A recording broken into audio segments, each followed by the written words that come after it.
Kabilang ang food content creator na si Ninong Ry sa libu-libong pamilya na binaha ang tahanan dulot ng walang tigil na pag-ulan. Sa kanyang social media page, nagbigay ng baha update ang YouTube star, kalakip ang mga kuhang video at larawan sa kanilang bahay sa Malabon.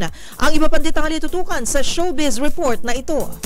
Binahari ng tahanan ng food content creator na si Ninong Ry dulot ng hagupit ng bagyong Karina sa bansa. Sa kanyang social media account, ipinakita ng vlogger ang sinapit ng kanilang bahay sa Malabon. Mula garahe, editing room at maging ang iconic kitchen nito na madalas mapanood sa kanyang channel. Sa kabila nito, nagawa pa rin ni Ninong Ry na magbiro para mapagaan ang sitwasyon. Pwede pa nga, pero gusto ko sa malinis lang. Gusto malinis sa malinis. Underwash kasi to. Under? Oo, kasi nadudumihan yung ilalim. Ayoko madumihan yung ilalim kasi. Makikita rin sa isa pa nitong post ang bitbit na alagang aso na pilit daw nagsiswimming sa baha.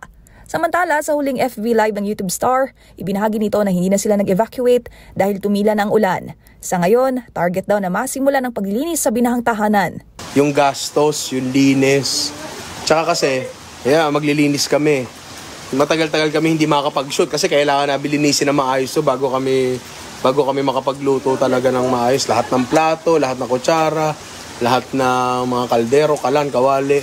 Yung oven, feeling ko, sira na yun. Kamakailan lang mula Ninong Ry, naging Daddy Ry na ang tawag ng followers sa kanya matapos isilang ng longtime partner nito ang kanilang unang anak. Para sa MBC TV Network News, ito po ang Showbiz Angel Angelica Cosme, una sa Pilipinas, una sa Pilipino.